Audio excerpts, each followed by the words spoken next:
जल तू है प्रभु, ज्योति तू ही। आज आणखीन एक नवीन बायबल स्टडी, पवित्र शास्त्रातलं शिक्षण जे आमच्यासाठी अतिशय आवश्यक आहे। पुष्कळ वेळा एक ख्रिस्ती व्यक्ती म्हणून जगण्यामध्ये किंवा चर्चला जाणारा एक साधारण सभासद, एक प्रार्थना करणारा व्यक्ती इथपर्यंतच माझं व्यक्तिमत्व घडत असतं। परंतु ख्रिस्तीपण आणि शिष्यत्व या दोन्ही गोष्टी भिन्न प्रकारच्या गोष्टी आहेत। ख्रिस्तीपण तुम्ही ज्या परिवारामध्ये जन्म घेता त्या परिवारात जन्म घेतल्या कारणानं त्या परिवाराचा धर्म, जो धर्म त्यांनी स्वीकारला त्याच्यामुळे तुम्हाला तो धर्म मिळालेला आहे।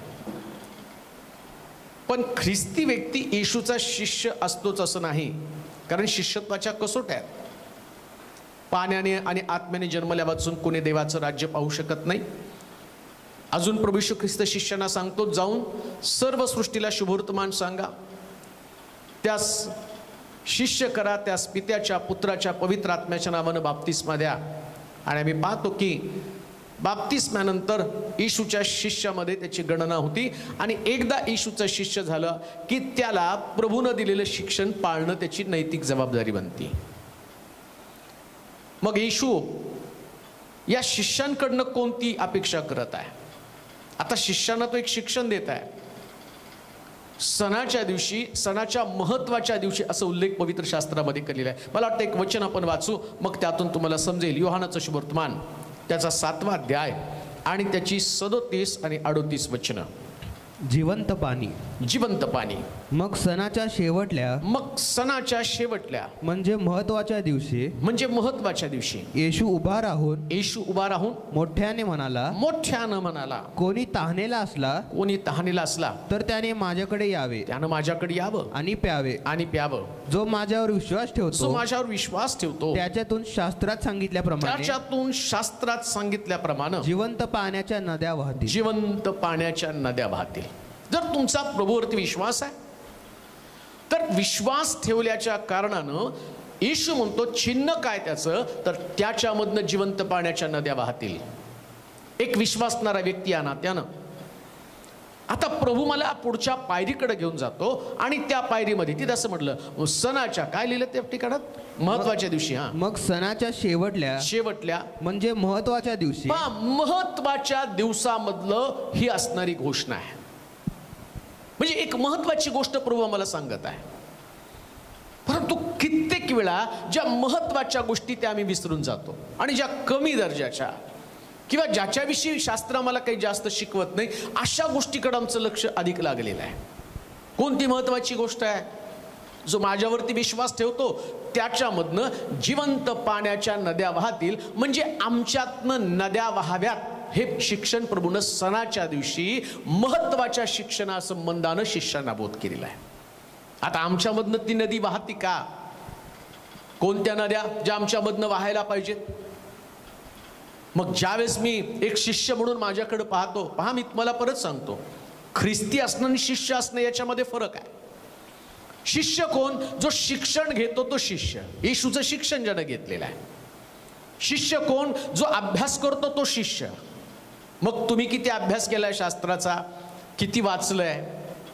आम्ही तर जाता जाता कधीतरी बायबल वाचलं, जाता जाता कधीतरी शास्त्राकडे डोकावलं, आम्ही कधी घेऊन बसलो नाही, त्याचा अभ्यास केला नाही, मग आम्ही कसे शिष्य होऊ शकतो?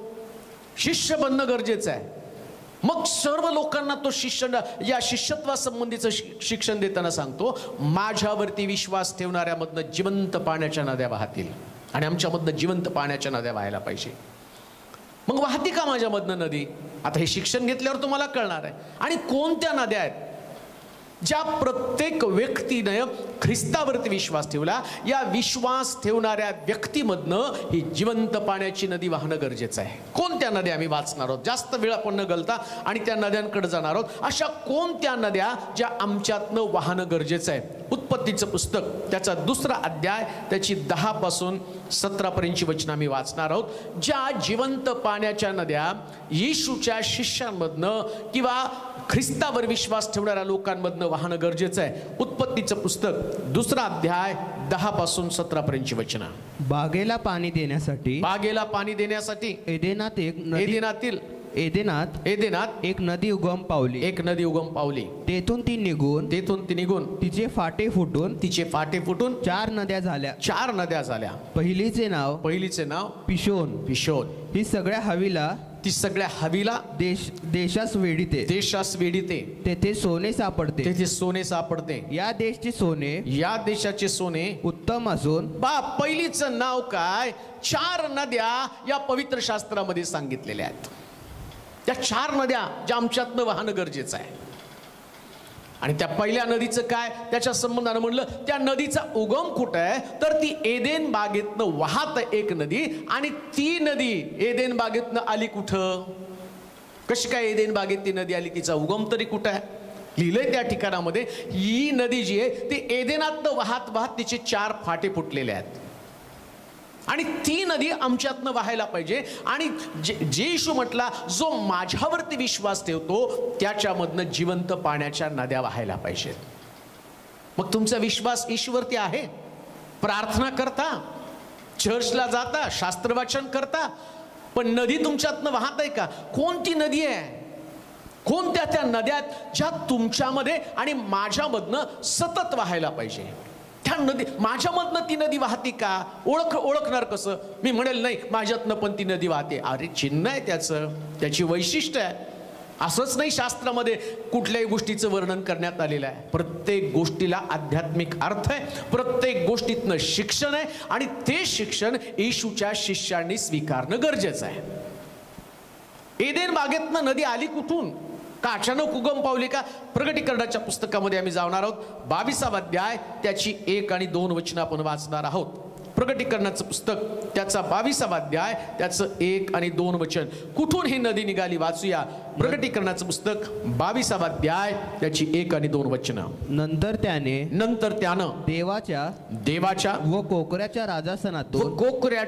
राजासनातून निघालेली नगरीच्या मार्गावरून वाहणारी जीवनाच्या पाण्याची स्फटिकासारखी नितळ नदी मला दाखवली. नदीच्या दोन्ही बाजूस 12 जातींची फळे देणारे जीवनाचे झाड होतं. बायबल सांगतं ही नदी स्वर्गातनं पुत्राच्या आणि पित्याच्या दोघांच्या सिंहासनातनं वाहणारी ती नदी आहे. मग आता इथं पिता आहे, इकडं पुत्र आहे. मग ही नदी मधली कोणती आहे? तिला पवित्र आत्मा म्हटलेलं आहे. ही पवित्र आत्म्याची नदी ज्यावेळेस आमच्यामध्ये वाहते. आता मुख्य शिक्षणाकडे आम्ही येणार आहोत.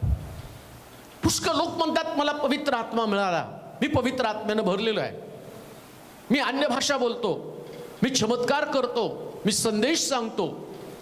चांगली गोष्ट आहे, ते तुम्हाला करणं गरजेचं आहे. बाह्य चिन्ह म्हणून तुम्ही अन्य भाषा बोलत असाल, अतिशय छान गोष्ट करतात. पण नुसतंच पवित्र आत्मा तुम्हाला तुमच्या पुरता मर्यादित ठेवलं नाही. बायबल सांगतं की ती पवित्र आत्म्याची नदी जी कोकऱ्याच्या आणि पित्याच्या सिंहासनातनं निघालेली आहे आणि ती नदी एदेन बागेत पोचली. आणि एदेन बागेतली नदी आता आमच्यातनं वाहायला पाहिजे. येशू ख्रिस्त सणाच्या मोठ्या दिवशी जोरात ओरडून या प्रकारचं शिक्षण देत आहे. आणि आज ते शिक्षण तुमच्या पर्यंत आलेले. 4 नद्या, एक मुख्य नदी आणि तिचे 4 फाटे, 4 उपनद्या आहेत. जे येशूनं सांगितलेलं आहे. माझ्यामधनं जिवंत पाण्याच्या नद्या वाहायला पाहिजे. मग जिवंत पाण्याच्या नद्या वाहत असताना प्रत्येक नदी हे आमचं वैशिष्ट्य आहे. पुन्हा ऐका, पवित्रात्मा मुख्य नदी आणि या नदीला 4 फाटे फुटतात. त्या 4 फाट्यांमध्ये प्रत्येक नदी वेगवेगळ्या वैशिष्ट्यानं वाहत असते. असं नाही की एका नदीमध्ये आणि एकच वैशिष्ट्य आहे. प्रत्येक नदी स्वतंत्रपणे वेगवेगळ्या देशाला वेढत असती. आणि त्या नदीमध्ये जर तुम्ही पाहिलं तर वेगवेगळ्या प्रकारचे गुणधर्म आहेत. माझ्या पवित्र आत्मा माझ्याकडे आला ना, माझं जीवन सुद्धा बदललं जातं. आणि मी त्याच्यासारखं व्हायला सुरुवात करतो माझ्यामध्ये, आणि ते एक वैशिष्ट्यपूर्ण जीवन जगायला सुरुवात करतो. मी एक अट्रॅक्टिव्ह, आकर्षक अशा प्रकारचं आध्यात्मिक जीवन, लोभस आणि लोकांना लोभावणारं आणि लोकांवरती प्रभाव टाकणारं आणि ख्रिस्ताला प्रदर्शित करणारं आणि पवित्र आत्म्याचं सामर्थ्य लोकांना दाखवणारं अशा प्रकारचं जीवन माझ्यामधनं वाहत असतं. आणि आम्ही पाहतो की या नदीचा उगम कुठे आहे? तो स्वर्गातनं झालेला आहे. स्वर्गातनं वाहणारी नदी एदेन बागेत आली. आता एदेन बागेतल्या नदीचा उगम माझ्यामधनं व्हायला पाहिजे आणि पुन्हा ती माझ्यातनं पण व्हायला पाहिजे. नदीचं गुणधर्म काय? ती वाहत राहते. मला पवित्र आत्मा आला, पवित्र आत्मा मला मिळाला. किती छान गोष्ट आहे, किती महान गोष्ट आहे की मला पवित्र आत्मा मिळाला. ती नदी माझ्यामध्ये आली, पण तिला वाहायला पाहिजे आणि वाहता वाहता तिला फाटे फुटले पाहिजे. एका नदीची 4 नदी व्हायला पाहिजे आणि ती नदी माझ्यामधनं वाहत असताना माझं जीवन पण वैशिष्ट्यपूर्ण आणि गुणधर्म आणि त्या ज्या नदीचं वैशिष्ट्य इथं सांगितलं त्याच्याप्रमाणे असलं पाहिजे. पहिल्याच नदी संबंधानं वाचूया उत्पत्तीच्या पुस्तकामध्ये. पुन्हा जाऊया 2रा अध्याय 10 पासून 17 पर्यंतची वचनं वाचूया परत. बागेला पाणी देण्यासाठी, बागेला पाणी देण्यासाठी एदेनात एक नदी उगम पावली. एदेनात एक नदी उगम पावली. तेथून ती निघून तिचे फाटे फुटून 4 नद्या झाल्या. 4 नद्या झाल्या. पहिलीचे नाव पिशोन. पिशोन ही सगळ्या हवीला देशास वेढते. हवीला देशास वेढते.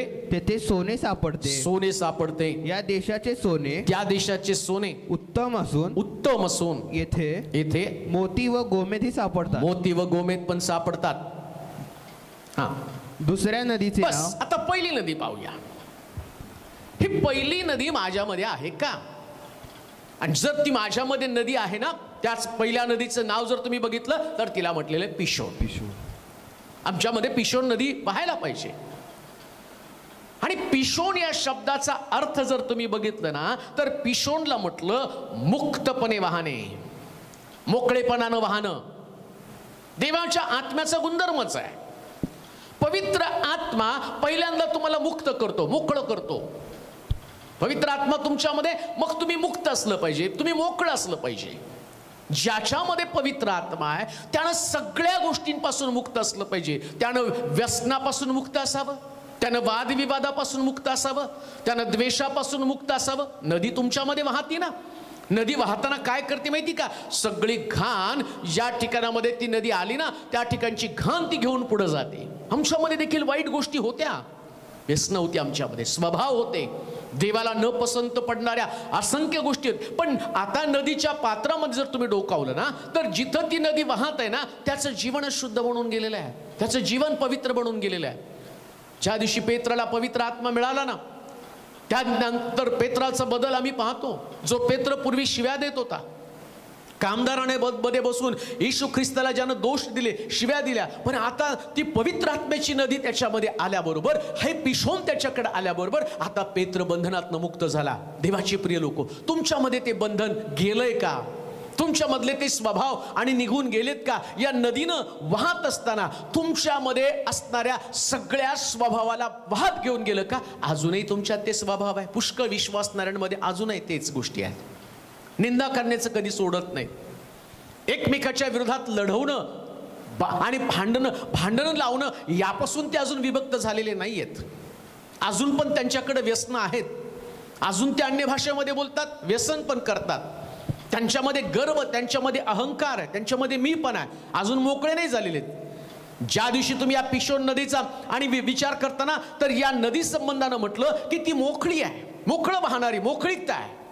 पिशोन म्हणजे मोकळीकता, देवाच्या आत्म्याचा गुणधर्म मोकळीकता. मला वाटतं 2 कोरिन्थीकराचं पत्र 3रा अध्याय आणि त्याचं 17 वचन वाचतं का? पहा, या नदीचं वैशिष्ट्य काय? त्या पिशोनला मुक्तपणे वाहणं, मोकळेपणानं वाहणं असं म्हटलेलं आहे. वाचूया कोरिन्थीकराचं 2रं पत्र 3रा अध्याय आणि त्याचं 17 वचन. काय सांगितलं या ठिकाणामध्ये? वाचूया आपण. प्रभू आत्मा आहे, प्रभू आत्मा आहे, आणि जेथे प्रभूचा आत्मा आहे, जेथे प्रभूचा आत्मा आहे तेथे मोकळीक आहे. पिशोन नदी पवित्र आत्म्याकडनं वाहणारी नदी आहे आणि जिथं देवाचा आत्मा आहे तिथं मोकळीकता आहे. मग तुमच्यामध्ये मोकळीकता आहे का? पवित्र आत्मा आल्यावर तुम्ही मोकळीकतेने आराधना केली का? अजूनही तुम्ही हात बांधून ठेवले, अजूनही तुमच्या हातात आणि तुमच्या हातातून देवाच्या गौरवासाठी टाळ्या वाजत नाही, अजूनही तुमच्या कंठामधनं आणि शब्द बाहेर फुटत नाही, अजूनही तुमच्या सगळ्या गोष्टी मनातल्या मनात चाललेल्या आहेत. ज्या दिवशी ही नदी तुमच्यातनं वाहते ना तुमच्यामध्ये मोकळीकता येते. दावीद देवाच्या आत्म्यानं भरला, कर्राचा कोष त्यानं आणि वाहून नेत असताना कर्राच्या कोशापुढं दाविदानं पाहिलं आणि बायबल सांगतं एवढा मोकळा झाला, देहभान विसरला आणि कर्राच्या कोशापुढं नाचत असताना त्याच्या वस्त्राचं भान सुद्धा त्याला राहिलं नाही. शास्त्र सांगतं त्याच्या अंगावरची वस्त्र गळून पडली. का? कारण ते मोकळेपणा त्याच्यामध्ये आहे. आज पुष्कळ मंडळांमध्ये ती नदीच वाहत नाही, त्याच्यामुळे मोकळीकता नाहीये. लोक बंधनामध्ये आहेत. ना तिथं टाळी वाजवली जात, ना तिथं कोणी हालेलुया शब्द बोलला जाऊ देत नाही, ना त्या ठिकाणामध्ये सुवार्ता मोकळेपणानं सांगितली जाऊ शकत नाही, कोणी व्यक्ती मोकळेपणानं सेवा करू शकत नाही. बंधनामध्ये आहेत. संदेशाला सुद्धा मोकळीकता नाहीये. लीडरला आणि लीडिंग करण्यासाठी मोकळीक नाही. त्यांना चाकोरीबद्ध विशिष्ट प्रकारची उपासना, विशिष्ट प्रकारचा संदेश, पापाविषयी बोलायचं नाही, आराधनेविषयी बोलायचं नाही, पवित्र आत्म्याच्या विषयी बोलायचं नाही. पुष्कळ बंधनं त्यांच्यामध्ये आहेत प्रियानो.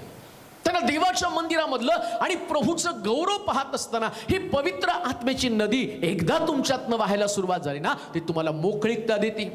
बंदिशाळेमध्ये आम्ही पाहतो ज्याप्रमाणे आणि पेत्र आणि पौल आणि सिलास बंदिशाळेमध्ये होता, पेत्र आणि त्याच्या सोबती बंदिशाळेमध्ये होता, आणि परिणाम काय घडला? पवित्र आत्मा आला, साखळदंड वाजवून या लोकांनी उपासना केली, पेत्राची बंधनं तुटली आणि पेत्राची बंधनं तुटल्याबरोबर आम्ही पाहतो की त्या ठिकाणातनं तो मोकळा झाला. पवित्र आत्मा आल्यावर तो तुम्हाला मोकळा करतो. देवाचे प्रिय लोक, जर पिशोन नदी तुमच्यामध्ये आहे तर तुमच्यामध्ये मोकळीकता आहे. पण मोकळीकता म्हणजे स्वैराचार पण नाही. मोकळीकता म्हणजे सगळी बंधनं काढून टाकणं. उपासनेमध्ये कधी बंधनं टाकून उपासना करू नका. देव आत्मा आहे आणि जिथं देवाचा आत्मा आहे तिथं मोकळीकता आहे. मग त्या चर्चला पटतं आमचे सिद्धांत काय आहे, आमचं तत्व काय, आम्ही कोणत्या मंडळीचे सभासद आहोत. कान देऊ नये का? कुठल्याही मंडळीचे सभासद नाही, आम्ही देवाचे उपासक आहोत. बायबल सांगतं माझे लोक माझी उपासना आत्म्यानं आणि खरेपणानं करतील. मग काय खरेपणाची उपासना आहे? पिशोन म्हणजे मोकळीकता. मग तुमच्या चर्चमध्ये मोकळीकता आहे का? तुमच्या मंडळीमध्ये मोकळीकता आहे का? तुमची मंडळी बंधनामधली असणारी मंडळी आहे का? मग तुमच्या मंडळीतनं हा पवित्र आत्मा आणि ही नदी तुमच्या मंडळीतनं वाहत नाही. आता मंडळीतनं नदीला वाहणं गरजेचं आहे. टणल नाही. चर्चमध्ये कसं त्या ठिकाणामध्ये असं नाचू शकतो, टाळ्या वाजवू शकतो. प्रभू येशू ख्रिस्त गाढवीच्या शिंगरावरती बसून येत होता ना, त्या ठिकाणात आम्ही पाहतो लोक जोरजोरात ओरडून आणि म्हणत होते आणि प्रभूच्या नावाने येणारा राजा धन्यवादित असो. आणि त्यांचं ओरडणं शास्त्री आणि पुरुषांनी ऐकलं आणि ते म्हटले तुझ्या शिष्यांना जरा दटाव, ते ओरडत आहे. येशू म्हटला हे गप्प राहिले तर धोंडे ओरडतील. म्हणजे प्रभूला मोकळीकतेची उपासनेची गरज आहे. पण आज मंडळांमध्ये ते नाही. पिशोन नदीच नाहीये, मंडळीमध्ये मोकळीकता नाहीये. काय तुम्ही पाळक म्हणून सेवा करताना मोकळीकतेने सेवा करता का बंधनात राहून सेवा करता? पुष्कळ ठिकाणामध्ये त्या पाळकाला तेवढंच बोलायचं, त्याच्यापेक्षा जास्त बोलायचं नाही. त्यानं सांगेल, ज्या घरात सांगेल तिथंच प्रार्थनेला जायचं. मोकळीकता नाहीये. मंडळीमध्ये लोकांना सेवा करण्यासाठी सुद्धा मोकळीक नाहीये. भीती वाटते त्यांना. एखाद्या व्यक्तीला सेवेला बाहेर पाठवलं तर तो जाऊन स्वतःची मंडळी काढेल का? अरे काढू दे ना, देवाचं राज्य वाढेल. देवाची इच्छा असेल त्यानं मंडळी काढाव. तू त्याच्यावर आक्षेप घेणारा कोण? त्याला मोकळीकतेनं सेवा करू दे. कुठं जायचं तिथं जाऊ दे. कोणा आणि कुठं जाऊन त्याला मंडळी स्थापन करायची करू दे. कारण तो देवाचं राज्य वाढवण्याचं काम करत आहे. तो देवाच्या राज्याला खीळ पाडण्याचं काम करत नाही. तू घाबरू नको. देव जसा तुझ्या बरोबर आहे तसा त्याच्या बरोबर आहे. जसं शौला बरोबर देव होता तसं दाविदा बरोबर होता. जसं दाविदा बरोबर होता तसा शलोमोना बरोबर होता. पण एक गोष्ट लक्षात ठेवा, मोकळीकतेनं सेवा करता आली पाहिजे. दुसरी महत्वाची गोष्ट, मंडळी म्हणून तुम्ही तुमच्या पाळकाला किती फ्रीडम देत आहात? त्याच्यातनं ती नदी वाहू देता का? तुम्ही त्याला बंधनामध्ये टाकत आहात का? त्याच्यावरती कुठले निर्बंध लादत आहात का? पिशोन म्हणजे मोकळीकता. हस मंडळांमध्ये ही पिशोन नदी वाहत नाही. त्यांच्या पाळकावरती एक प्रकारचं दडपण आहे, एक प्रकारचं प्रेशर आहे आणि ते मोकळेपणानं सेवा करू शकत नाही. मला अभिमान वाटतो माझ्या मंडळीचा. ज्या मंडळीमध्ये मी सेवा करतो इतकं मुक्तपणे मला ते सेवा करू देतात, जसं पाहिजे तसं.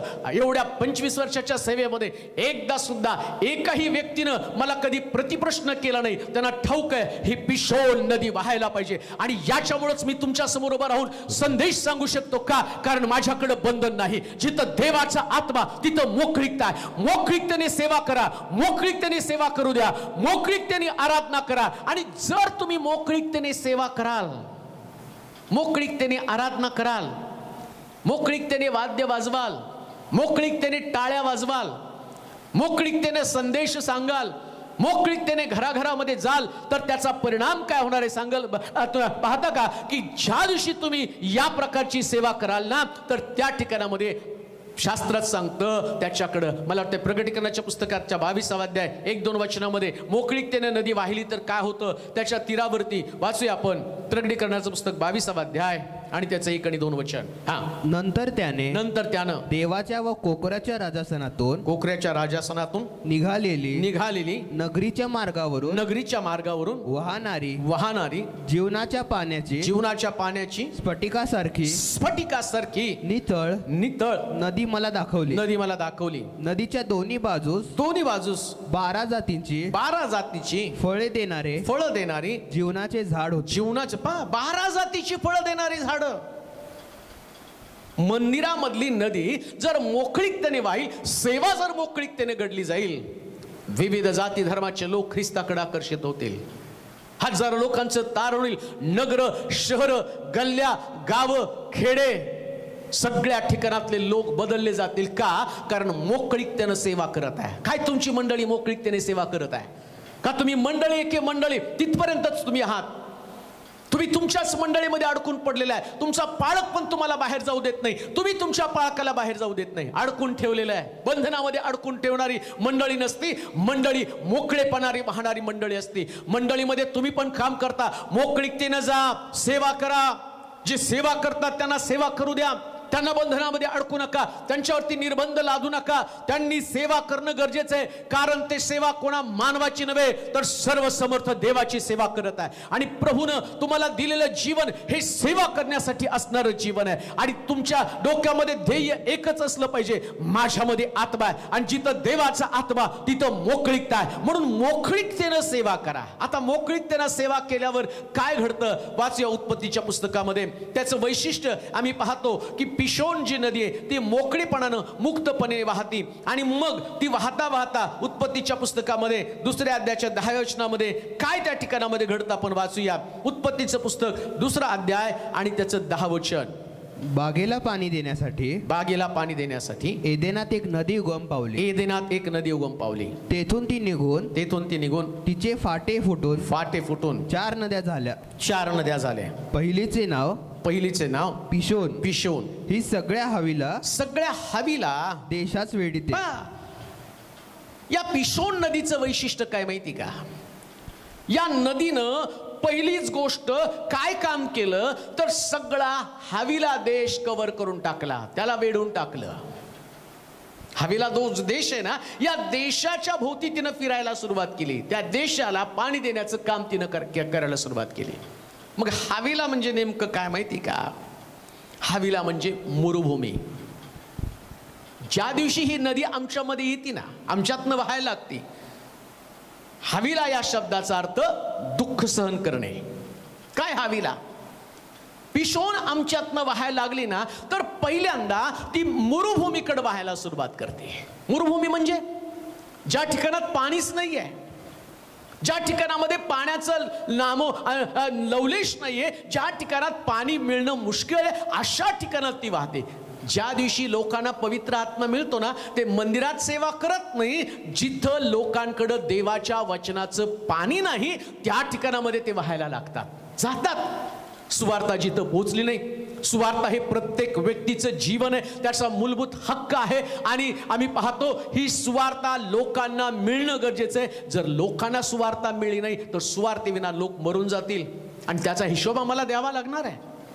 या जगामध्ये नुसतं आम्हाला खाण्यापिण्यासाठी, नोकरी करण्यासाठी आणि कब्रस्तानमध्ये मरण्यासाठी आणि चर्चमध्ये लग्न लावण्यासाठी प्रभूने आम्हाला ख्रिस्तीपण दिलं नाही. ख्रिस्तीपण यासाठी मिळालं की जाऊन आम्ही शुभवर्तमान सांगावं. शास्त्रात लिहिलंय, जाऊन सर्व राष्ट्रात शुभवर्तमान सांगा. कधी कधी आम्ही चर्चमध्येच आमची भांडणं आहेत. मला पुलपीटवरती चढलं पाहिजे, मलाच तिथे चान्स मिळत नाही. तुला कोणी सांगितलं पुलपीट हे तुझ्यासाठी उत्तम? आणि तुझं खरं हे पुलपीट तुला कोणी सांगितलं? तुझं खरं पुलपीट मरुभूमीमध्ये आहे. पवित्र आत्मा तुझ्याकडे आहे. मग गेला का त्या लोकांकडे ज्यांना वचन ठाऊक नाही? कधी कधी मंडळांमध्ये जे पुष्कळ लोकांना पवित्र आत्मा मिळाला, हा त्याच्या मंडळीकडे गेला, त्याला सुवार्ता सांगितली, याच्या मंडळीतले लोक त्याच्या मंडळीमध्ये, त्याच्या मंडळीतले लोक याच्या मंडळीमध्ये. परंतु ज्याच्याकडे पवित्र आत्मा आहे तो नवीन लोकांकडे जाऊन त्यांना ख्रिस्ताकडे घेऊन येतो. हे वैशिष्ट्य आहे. तुमच्या मंडळीमध्ये किती नवीन आत्म्यात, ज्यांना ख्रिस्त ठाऊक नव्हता, ज्यांना उद्धार माहित नव्हता, ज्यांच्याकडे देवाचं वचन गेलं नाही. आणि ती या पिशोन नदीचं वैशिष्ट्य काय माहिती का? ती मरुभूमीमधनं वाहते. दुसरं वैशिष्ट्य दुःख सहन करणं. कान देऊ नाही का? येशूचं शिष्यत्व इतकं सोपं नाही आहे. येशूचं शिष्यत्व म्हणजे संकटाचा सामना करणं, संकट स्वीकारणं. प्रियांनो, कधी कधी दुःख प्रश्न आल्यानंतर आम्ही वाहायचं बंद करतो. परंतु तुमच्यामध्ये जर पिशोन नदी, तुमच्यामध्ये पवित्र आत्मा आहे, तुम्ही कधीच वाहायचं बंद करणार नाही. तुम्ही कधीच माघार घेणार नाही. दुःखाला तोंड देण्याची तयारी तुमच्याकडे असेल. येशू ख्रिस्ताला वधस्तंभावरती लटकवलेलं असताना, अपमानित झालं असताना त्यांनी वाहायचं नाही बंद केलं. वधस्तंभावर पण त्यानं सुवार्ता सांगितली. ज्या दिवशी तो चोर त्याला येशू ख्रिस्ताला म्हणतो नाही का, पहिल्यांदाच तो येशू वधस्तंभावर असताना पहिला शब्द बोलतो, हे बाप्पा यांना क्षमा कर, हे काय करतात ते त्यांना कळत नाही. त्या चोरानं सुवार्ता ऐकली. क्षमा घेऊन प्रभू येशू ख्रिस्त आलेला आहे. आपल्या दुःखाकडे त्यानं पाहिलं नाही, वेदनेकडे त्यानं पाहिलं नाही.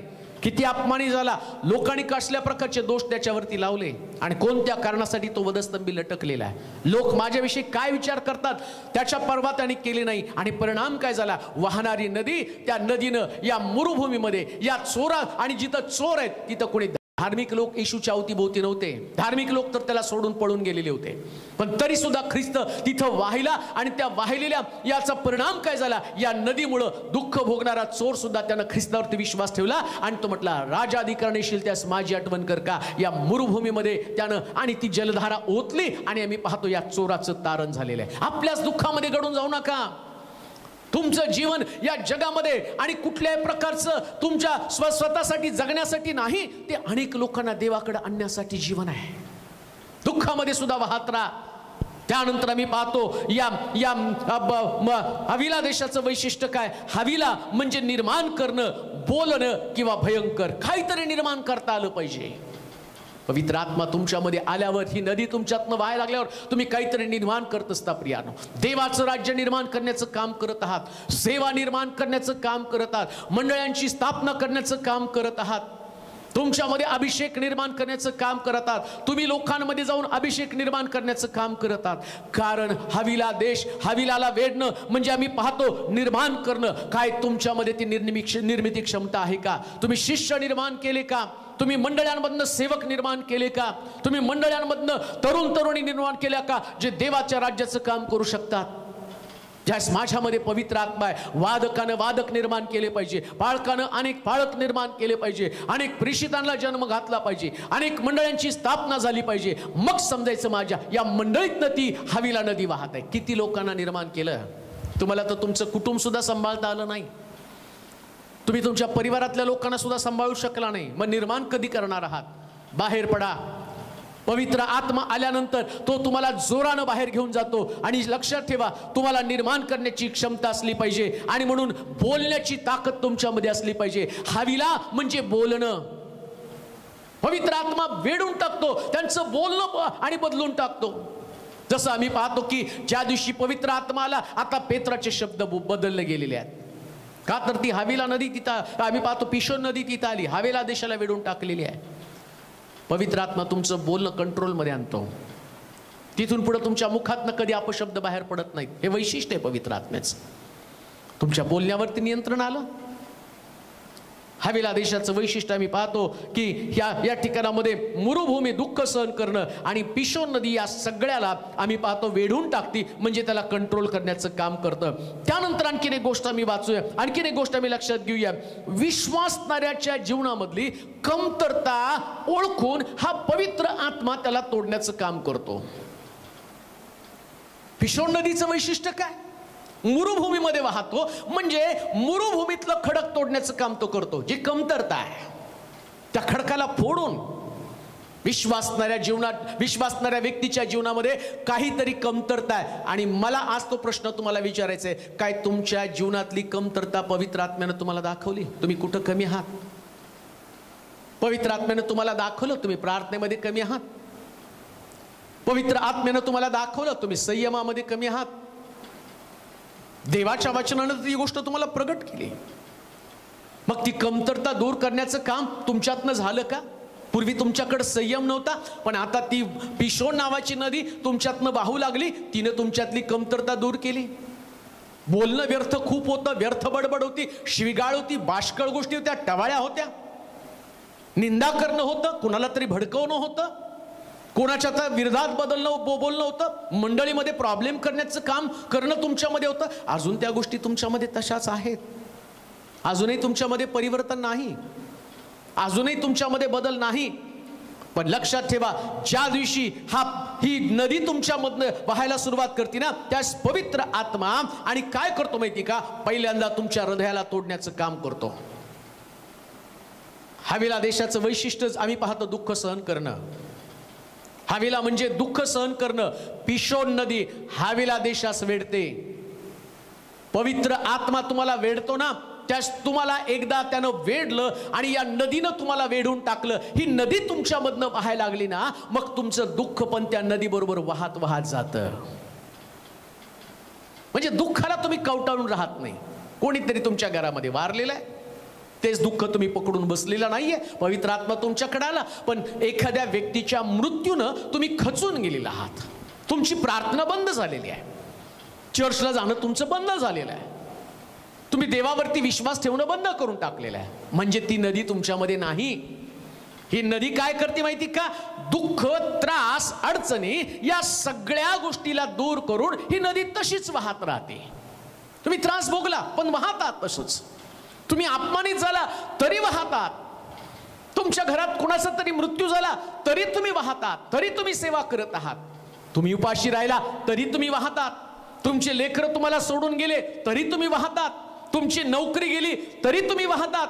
तुमच्या लग्नाचे प्रश्न आहेत, लेकरांचे प्रश्न आहेत, आर्थिक अडचणी आहेत, कोर्ट केसेस आहेत तरी तुम्ही वाहतात. तुम्हाला कोणी तुच्छ मानतात तरी तुम्ही वाहतात. कारण ही नदी तुमच्यामधनं वाहत आहे. हे पिशोन नदी तुमच्यामधनं वाहत आहे. ज्यांच्याकडनं पिशोन नदी वाहत आहे ते स्वतःसाठी जगत नाही. त्यांना माहिती आहे माझं जीवन या पवित्र आत्म्याच्या अग्नीनं, या नदीनं वेढून टाकलेलं आहे आणि हा पवित्र आत्मा आम्हाला सगळीकडे घेऊन जातो. आणि त्याचा परिणाम काय होतो माहिती का? जर पिशोन नदी तुमच्यातनं वाहिली ना, त्याच्यात वाचा बरं उत्पत्तीच्या पुस्तकाच्या 2ऱ्या अध्यायामध्ये 10 पासून काही वचनामध्ये काय या नदीचं वैशिष्ट्य. जर अशाच परिस्थितीमध्ये वाहत राहिली तर काय त्या नदीमध्ये आणि वैशिष्ट्यपूर्ण गोष्टी घडतात ते वाचूया. या नदीमध्ये काय सापडतं वाचा. पहिलीचे नाव पिशोन. ही सगळ्या हवेला, ती सगळ्या हवेला देशास वेढीते. तेथे सोने सापडते. या नदीचं वैशिष्ट्य काय? या नदीच्या पात्रामध्ये सोनं सापडतं. लक्षात घ्या. तुम्ही म्हणला नाही, येशू म्हटला, मोठ्यानं उभं राहून म्हटला, महत्वाच्या दिवशी महत्वाची गोष्ट सांगितली, जो माझ्यावरती विश्वास ठेवतो त्याच्यातनं जिवंत पाण्याच्या नद्या वाहतील. मग आता पहिली नदी कोणती? पिशोन नदी. या नदीमध्ये आणि पहिलीच गोष्ट काय सापडती तिथं सांगितलं, या नदीमध्ये सोनं सापडतं. जो कठीण परिस्थितीमध्ये वाहत राहतो, नीट ऐका, कठीण परिस्थितीमध्ये जर तुम्ही वाहत राहिला, मरुभूमीकडे तुम्ही वाहत राहिला, हवीला देशास जर तुम्ही वेढत राहिलं, तर या नदीमध्ये सोनं सापडतं. सोनं म्हणजे विश्वास. तुमच्या विश्वासाची परीक्षा सोन्यासारखी करण्यात येते ना, मग जो व्यक्ती कठीण परिस्थितीमध्ये वाहत राहतो ना, त्याच्यामध्ये सोन्यासारखा विश्वास सापडतो. तुम्ही नाही प्रभूला सोडला, प्रभूने तुम्हाला पारखलं. योबाची जशी परीक्षा केली तशी तुमची परीक्षा झाली.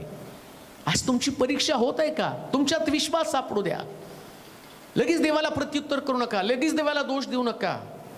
तुमची घालमेल होत आहे, आर्थिक अडचणींनी जर्जर झालेला, सेवा करताना कठीण प्रसंगाला तोंड देत आहात, कोणी तुमचं ऐकायला तयार नाही मंडळीमध्ये, आणि तुम्ही प्रचार करतात, बाहेर जाऊन तुम्ही प्रचार करतात, तुमच्या प्रचाराचं प्रतिफल तुम्हाला मिळत नाही. पुष्कळ वर्ष तुम्ही सेवा केली, हाती काही लागलं नाही, तुम्हाला वाटतं सेवा बंद करून टाकावी. बंद करू नका, सापडू द्या सोनं. पौल जसा म्हणतो, संकट बंधनं माझी वाट पाहत आहेत.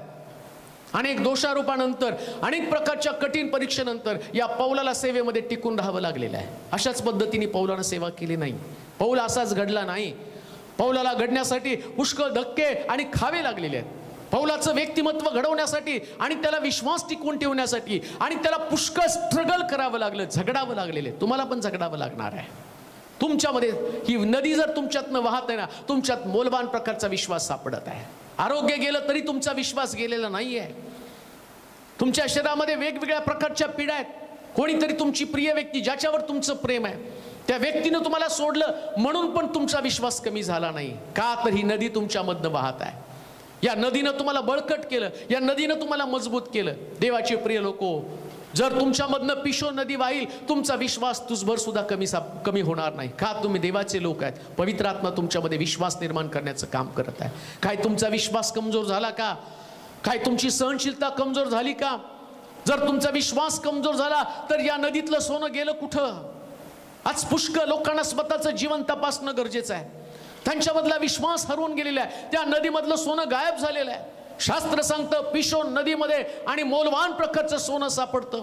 देवाचे प्रिय लोको, आज या शिक्षणाच्या द्वारे पहिला प्रश्न मी तुमच्याकडे टाकत आहे. वैशिष्ट्यपूर्ण नदी, ज्या नदीला म्हटलं पिशोन, या पिशोन मध्ये मुक्त वाहनं आणि मुक्त वाहत असताना सुद्धा आम्ही पाहतो या नदीमध्ये मौल्यवान प्रकारचं सोनं सापडत आहे. तुमचा सोन्यासारखा विश्वास गेला कुठं? जो तारणाच्या दिवशी तुमच्यामध्ये होता, जो दृढ भरोसा तुमच्यावरती होता, आता तुमच्याकडे तो विश्वास पहिल्यासारखा राहिला नाही. फक्त तुमची परीक्षा झाली म्हणून का?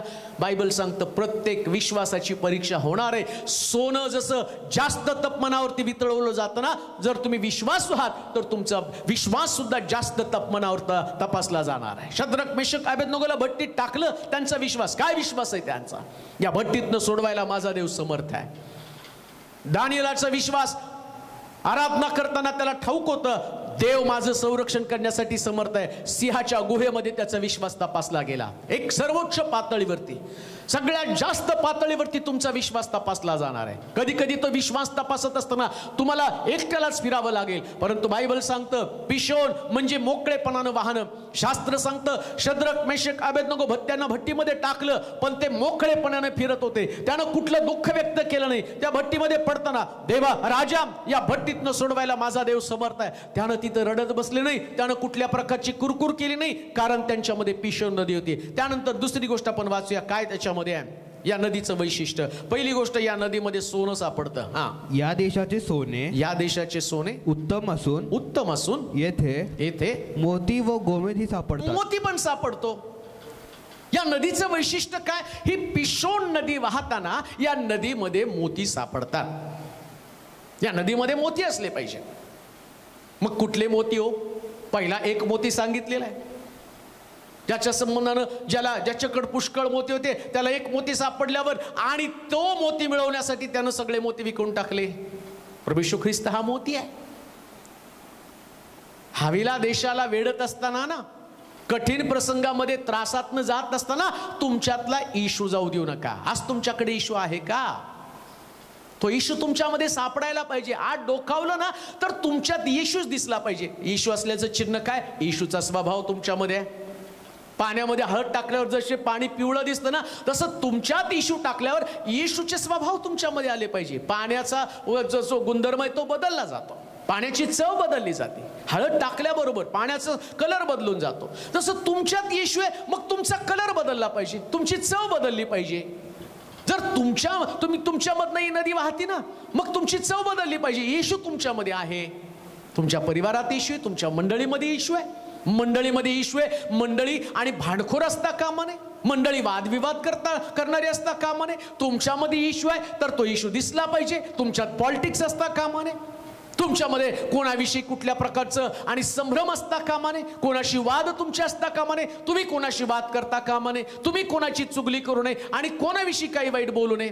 अहो, तुमच्यात येशू असल्याचं चिन्ह दिसलं पाहिजे, कारण याच्यामध्ये मोती सापडतात. आणि बायबल सांगतं एक मोती येशू आणि दुसरे जे मोती आहेत, अजून ते मोती कोणते आहेत? शास्त्र सांगतं डुकरापुढे मोती टाकू नको, म्हणजे ते देवाचं वचन आहे. तुमच्या देवाचं वचन आहे का? मौल्यवान अशा प्रकारचं देवाचं वचन. जे तुमच्यामध्ये ते ऐकण्याची उत्कंठा तुमच्याकडे असली पाहिजे. काय प्रभूचं वचन ऐकण्यासाठी, ते आतमध्ये साठवण्यासाठी अंतःकरण उघडलं का? कित्येक लोकांना देवाचं वचन वाचायला ऐकायला आवडत नाही, मग त्याच्याकडे ती नदी नाहीच आहे. प्रश्न विचारेल, किती तुम्ही शास्त्रामध्ये गडून जाता? सकाळी उठल्यावर 2 तास पेपर वाचता, पण कधी देवाच्या वचनासाठी किती वेळ दिलेला आहे याचंही तुम्हाला विश्लेषण करावं लागणार आहे.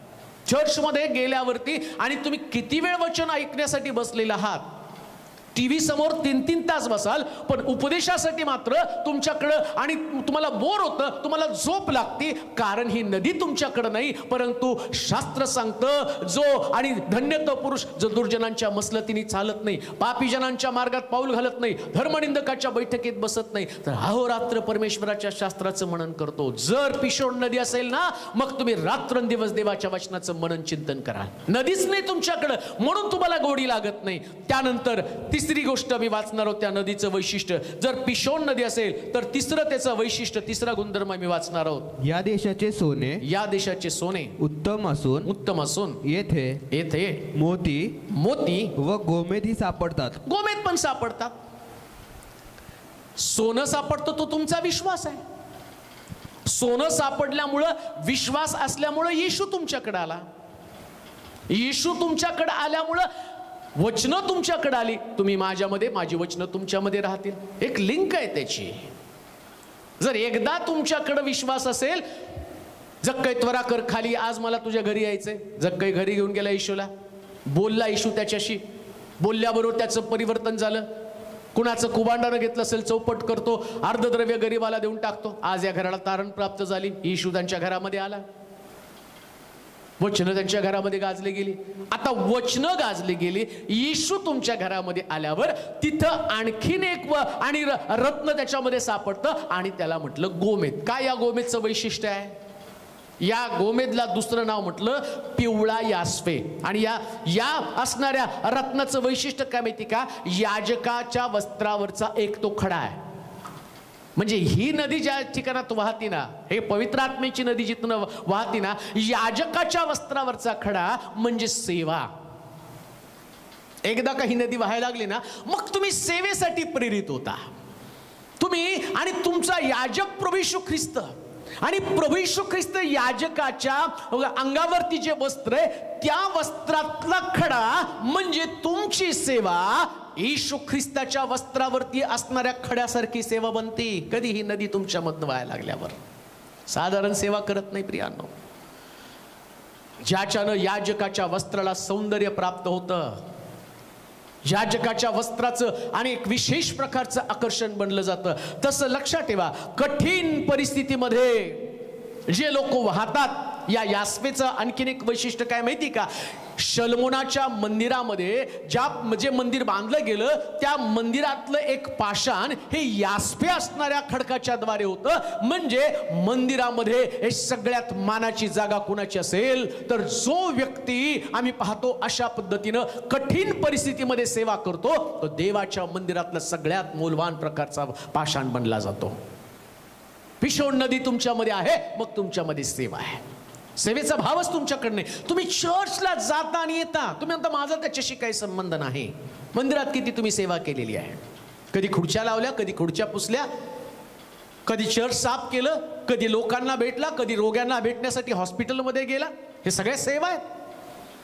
कधी जाऊन कोणाची चौकशी केली, कधी जाऊन कोणाला सुवार्ता सांगितली, कधी तुम्हाला वाद्य वाजवायला येतं आणि कधी चर्चमध्ये जाऊन म्हटलं का मला ती सेवा द्या? का तुमच्यामध्ये ती नदी नाही आहे? आणि एकदा ही नदी तुमच्यामध्ये आली ना, तुम्ही सेवेसाठी धडपडता.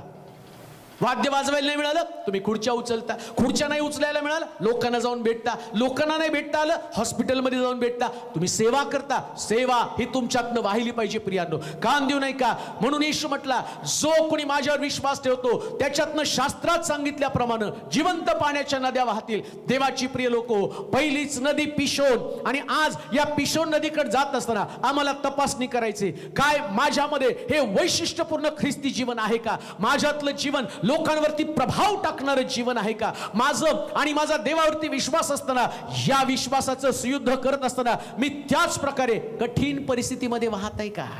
वाहत नसेल तर मला माझी तपासणी करणं गरजेचं आहे. पिशोन नदी हाविला देशास वेढते. ज्याच्याकडे ही पवित्र आत्म्याची नदी आहे, जी कोकऱ्याच्या आणि पित्याच्या सिंहासनातनं निघालेली नदी, ती माझ्यापर्यंत आली. माझ्यापर्यंत ती नदी येऊन सांगते, आता तुला बाहेर जायचंय हविला देशामध्ये. मरुभूमीमध्ये असणारे पुष्कळ लोक आहे ज्यांच्याकडे देवाचं वचन गेलं नाही, त्या लोकांपर्यंत जाऊन तुम्हाला सेवा घेऊन जायची. देवाचे प्रिय लोक, जगण्यासाठी जगू नका, सेवेसाठी जगा. जगणं हे मरण्यासाठी असू नये, तर जगणं आत्मे जिंकण्यासाठी असावं. आणि असं जर तुम्ही जगाल तर प्रभू येईल, त्यास तुम्हाला उत्तम प्रतिफळ असणार आहे. पहिलीच नदी आम्ही पाहिली पिशोन, आणि या नदीचं वैशिष्ट्य तुम्ही अनुभवलेलं आहे. याच नदीप्रमाणे व्हायला सुरुवात करा. आपण प्रार्थना करू. सर्वसमर्थ देवा, तुझी स्तुती करतो. तुझ्या वचनाच्या द्वारे पुन्हा एकदा तू आमची भेट घेतलेली आहे. नद्यांची वैशिष्ट्य, नद्यांची गुणधर्म तो मला समजावून सांगितली. पहिलीच नदी आम्ही पाहिली पिशोन, जी हविला देशास वेढती. ऐकणाऱ्या प्रत्येक व्यक्तीचं अंतःकरण आज उघड प्रभूजी. या नदीसारखं त्यांनी व्हावं, मोकळेपणानं, मुक्तपणे. जे जे लोक तुझं वचन ऐकतील अशा सगळ्या लोकांची बंधनं तुटली जाऊ दे. कोणी व्यसनात असतील, तर निराशेत असतील, दुःखामध्ये असतील, पिढेमध्ये असतील, त्या सगळ्यांची बंधनं तुटली जाऊ दे. त्यांना मोकळं कर तुझ्या राज्याच्या वाढीसाठी. त्यांना मोकळं कर तुझं काम करण्यासाठी. त्यांना मोकळं कर प्रभू तुझी सेवा करण्यासाठी. त्यांना मोकळं कर विश्वास ठेवण्यासाठी. आजपर्यंत दुःखातच राहून त्यांनी सेवा केली असेल, परंतु आता त्यांचे विचार बदल आणि त्यांनी वेगळ्या पद्धतीने तुझी सेवा करण्यासाठी त्यांच्यावरती तुझा अनुग्रह पाठव देवा. मंडळीमध्ये मोकळीकता येऊ दे. प्रत्येक चर्च मोकळीकतेने त्यांनी सेवा करावी असं होऊ दे. तुला धन्यवाद देत तुझी स्तुती करत येशूच्या नावात ही प्रार्थना विनवणी केली म्हणून तो ऐक.